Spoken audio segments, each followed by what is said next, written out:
हे junkies, कैसे हो आप सब। स्वागत है आपका हमारी एक और कमाल की वीडियो में। और आज Oppo, Vivo, one plus, Realme और iQOO, ये जितनी भी कंपनी है ये सभी के सभी सब ब्रांड हैं एक बड़ी कंपनी का जिसका नाम है बीबीके इलेक्ट्रॉनिक्स। जी हाँ, बहुत सारे लोग इस बात पे कंफ्यूज होंगे कि Xiaomi भी बीबीके इलेक्ट्रॉनिक्स का ही हिस्सा है, लेकिन नहीं, Xiaomi अलग है, बीबीके इलेक्ट्रॉनिक्स अलग है। अगर मैं Xiaomi की बात करूं तो वो बहुत सारे प्रोडक्ट्स बनाती है। मतलब हो सकता है एक दिन ऐसा आएगा कि वो अंडरवियर से लेके एरोप्लेन तक के पार्ट्स को भी बनाना शुरू कर देगी। लेकिन Xiaomi का जो स्मार्टफोन डिपार्टमेंट है उसमें आते हैं MI, रेडमी और पोको। और ये जो दोनों बड़े चाइनीज प्लेयर हैं, इनका इतने सारे सब ब्रांड्स बनाने का मेन मकसद है कि वो हर प्राइस पॉइंट में अपने फोन को एडजस्ट कर सकें। 10,000 से लेके 20,000 तक में अगर 1,000 का भी डिफरेंस है ना, तो उसमें आपको बहुत सारे ऑप्शंस देखने को मिले और यही इनका मेन गोल है। लेकिन आज की वीडियो में हम इस बारे में बात करेंगे कि आखिर जो ओप्पो और वीवो फोन है वो अपने ही सब ब्रांड रियलमी से इतना ज्यादा महंगा क्यों है, या फिर वो Xiaomi की कंपनीज जो है MI, रेडमी या फिर जो पोको है इनसे इतना ज्यादा महंगा क्यों है, या फिर ये जो प्राइस डिफरेंस है इन स्मार्टफोन मार्केट में वो आखिर क्रिएट होता कैसे है। क्या ओप्पो और वीवो चाहती नहीं है कि वो लोग मतलब कम दाम में बेचें और ज्यादा फोन्स बेचें? तो खैर आज की वीडियो में हम इन्हीं सारी टॉपिक्स पर बात करेंगे। तो चलिए जल्दी से वीडियो को शुरू करते हैं।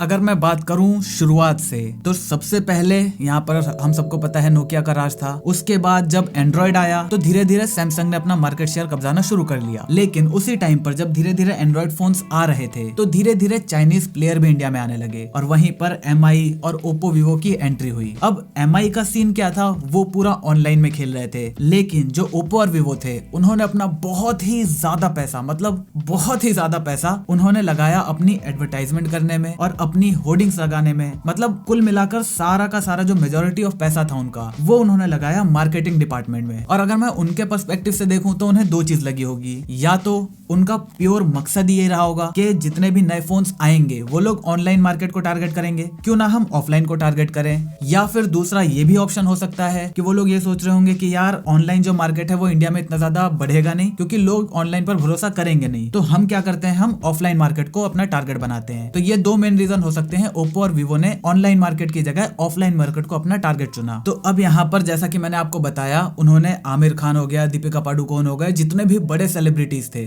उनसे अपने जो फोन्स की एडवर्टाइजमेंट करवाई, बहुत सारी चीजों को स्पॉन्सर किया। दुनिया भर के शोज है उसमें ओप्पो, वीवो आपको देखने को मिल जाएगा। यहाँ तक कि जो स्टार्टिंग में IPL चलते थे, अभी भी जो मतलब IPL चलते हैं उसमें भी आपको ओप्पो, वीवो का ब्रांडिंग देखने को मिल जाती है, sponsored by Oppo, sponsored by Vivo. या फिर आपका जो इंडिया टीम थी उसको भी एक बार ओप्पो ने स्पॉन्सर किया है। तो कुल मिलाकर बीबीके इलेक्ट्रॉनिक्स ने अपने ओप्पो और वीवो के लिए बहुत ज्यादा पैसा मार्केटिंग में खर्च करा इंडिया में। इवन वो लोग क्या करते थे, जो आपके सेलर्स हो गए, जैसे मैं दुकानदार हूँ, तो ओप्पो या वीवो मेरे पास आएंगे, वो बोलेंगे कि आप अगर हमारा फोन बेचते हो तो नंबर 1 हम आपको उस पे प्रॉफिट मार्जिन जो है वो भी काफी ज्यादा देंगे। नंबर 2, अगर आप हमारा फोन बेचने के लिए तैयार होते हो तो हम आपकी इस दुकान को पूरी तरीके से रेनोवेट कर देंगे और इसका पूरा नक्शा ही बदल देंगे, और वो भी फ्री ऑफ कॉस्ट। अब एक दुकानदार के लिए इससे अच्छी बात क्या हो सकती है? एक तो उसकी दुकान दिखने में अच्छी हो जाएगी, ऊपर से जो उसको फोन बेचने के बाद प्रॉफिट मिलेगा वो भी काफी ज्यादा मिलेगा बाकी फोन्स के मुकाबले। तो इस वजह से ऑफलाइन मार्केट में जो सेलर्स हैं वो लोग इस फोन को ज्यादा पुश करने लगे, और वैसे भी इन जनरल ये लोग ऑफलाइन मार्केट को ही टारगेट कर रहे थे। अब ऐसा होने के बाद, क्योंकि उस टाइम पर जब ये चीजें लॉन्च हुई थी तो वो बिल्कुल नया ट्रेंड था, नए चाइनीज फोन आ रहे थे, तो उस टाइम पर जो इंडियन मेंटेलिटी थी वो थी कि चाइना से जो फोन आ रहे हैं वो है चाइना का माल। तो अब चाइना का माल सुनने में पता चल रहा है ना क्या साउंड कर रहा है। तो ओप्पो और वीवो ने इस चाइना के माल को जो था ना, इस चीज को रीब्रांड कर दिया एक इंटरनेशनल ब्रांड में। अगर हम बाहर से एप्पल भी मंगाते हैं वो भी हम कह सकते हैं यूएस का माल है, ऐसे कह सकते हैं ना, लेकिन नहीं, उसको हम इंटरनेशनल ब्रांड कहते हैं। तो सेम चीज करी ओप्पो और वीवो ने, और बहुत सारे यूथ, स्पेशली जो सेल्फीज वगैरह लेना बहुत ज्यादा पसंद कर रहे थे, उन लोगों में ओप्पो और वीवो का क्रेज बढ़ने लगा। तो अब देखा जाए इतना सब कुछ करने के बाद भी ओप्पो और वीवो ने कुछ इतना ज्यादा खास मार्केट शेयर कैप्चर नहीं करा, तो इसीलिए बीबीके इलेक्ट्रॉनिक्स को कुछ नया करना था, और वहीं पर स्टार्ट हुई जर्नी वन प्लस की। स्टार्टिंग में अगर आपको पता हो, वन प्लस वन ने क्या धमाल मचाया था। मतलब इतनी तगड़ी स्पेसिफिकेशंस जो सैमसंग अपने फ्लैगशिप फोन में देता था, वही फ्लैगशिप के स्पेसिफिकेशन आपको वन प्लस के एक बजट सेगमेंट में देखने को मिलती थी। और वन प्लस 5 तक हम वन प्लस को एज अ फ्लैगशिप किलर के नाम से जानते थे। मतलब जो फ्लैगशिप आ रहा है उसको ये पूरी तरह डिस्ट्रॉय कर देता था अपनी प्राइस की वजह से। तो ये तो हुई बात सारी कहानी की। अब बात करते हैं कि भैया ओप्पो और वीवो महंगा क्यों है। तो सबसे पहला रीजन तो मैंने आपको बता ही दिया, ओप्पो और वीवो ने अपना बहुत ज्यादा पैसा मार्केटिंग में खर्च करा है, और वो पैसा फिर रिकवर कहाँ से होगा? ऑब्वियसली जो कस्टमर्स हैं उन्हीं से। वो लोग मशीन तो बना नहीं रहे ना पैसा छापने की, तो जहां से वो लोग अब फोन के प्राइस में ही इस चीज को इंक्लूड करेंगे। तो एक रीजन तो ये हो गया। दूसरे अगर मैं रीजन की बात करूं तो ओप्पो और वीवो हमेशा से ही इनोवेशन के नाम पर काफी ज्यादा आगे रहे हैं। मतलब उनका जो R&D डिपार्टमेंट है उसने बहुत सारी चीजें नई लेकर आई है स्मार्टफोन मार्केट में। जैसे फॉर एग्जांपल पहला जो सबसे बेजललेस फोन था, हालांकि वो 2014 में जो शार्क फोन आया था वो था, लेकिन उसकी बात हम छोड़ देते हैं। असल में जो फ्लैगशिप फोन रिकंसिडर होना शुरू हुए थे ना आप आगे जाके, वो हुआ था वीवो के एपेक्स फोन से, जिसका बॉडी टू स्क्रीन रेशियो था 98%। और अगर मैं पिछले साल की बात करूं तो हमें पॉपअप ट्रेंड जो था वो देखने को मिला था। बहुत सारे फोन्स में हमें पॉपअप कैमरास देखने को मिल रहा था फ्रंट में, ताकि जो फ्रंट का लुक है वो हमें बिल्कुल क्लीन दिखाई दे, वहां पर कोई भी पंच होल ना हो, कोई भी नॉच ना हो। तो इस वजह से पॉपअप कैमरा हमें देखने को मिला था। उसकी भी स्टार्टिंग वीवो ने वीवो नेक्स्ट के साथ करी थी।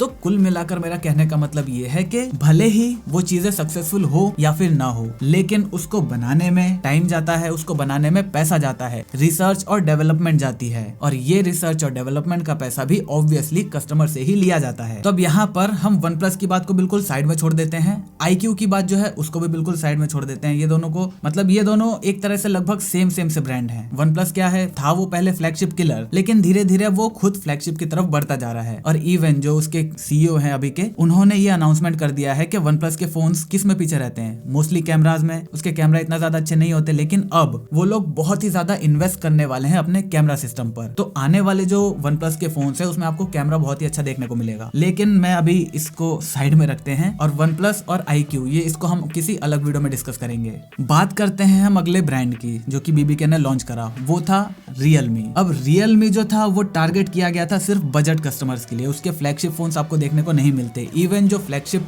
आपको स्पेसिफिकेशन देखने को मिलती है वो भी आपको बहुत ही कम प्राइस में देखने को मिलती है। वो ज्यादातर जो फोन्स हैं वो 30,000 या 40,000 के अंडर ही लॉन्च करते हैं। इससे महंगे फोन्स वो लोग लॉन्च नहीं करते। तो यहाँ पर उनका मेन मकसद था वही बजट जो सेगमेंट है उसको हिट करने का, क्योंकि अभी तक BBK इलेक्ट्रॉनिक्स के पास कोई भी ऐसी मतलब ब्रांच नहीं थी जो कि इन मिड सेक्शन को हिट कर पाए। ओप्पो और वीवो के जो बिल्कुल बजट लेवल के फोन थे वो बहुत ही ज्यादा घटिया होते थे, और क्योंकि उन्होंने वहां पर मार्केटिंग में भी पैसा दिया है तो इस वजह से वो लोग उसकी स्पेसिफिकेशन को इतना ज्यादा इंप्रूव भी नहीं कर सकते थे कम प्राइस में। तो यही रीजन है Realme के जन्म होने का। और Realme इतना सस्ता इसलिए है क्योंकि जो भी R&D ओप्पो और वीवो करते हैं वही सेम R&D वो Realme वाले कॉपी कर लेते हैं, मतलब वहीं से उठा लेते हैं। ऑब्वियसली मेरी चीज है, मैंने 2 कंपनी खोल रखी है, अब मैंने रिसर्च करी है इस कंपनी के लिए, वही टेक्नोलॉजी मैं इस कंपनी में भी तो इम्प्लीमेंट कर सकता हूँ। ये तो मतलब कोई चोरी की बात नहीं हुई, ये बस टेक्नोलॉजी के डेवलपमेंट की बात हुई। करा गया था ओप्पो के लिए, लेकिन अब वही टेक्नोलॉजी ये भी यूज कर रहे हैं। तो ये रीजन है, ना तो Realme को एडवर्टाइज करना है, ना ही उन्हें कोई R&D करनी है। और अगर मैं डिजाइन की बात करूं तो वो तो आपको पता ही होगा, आपने एयरपॉड्स वगैरह देखे ही होंगे Realme के, बिल्कुल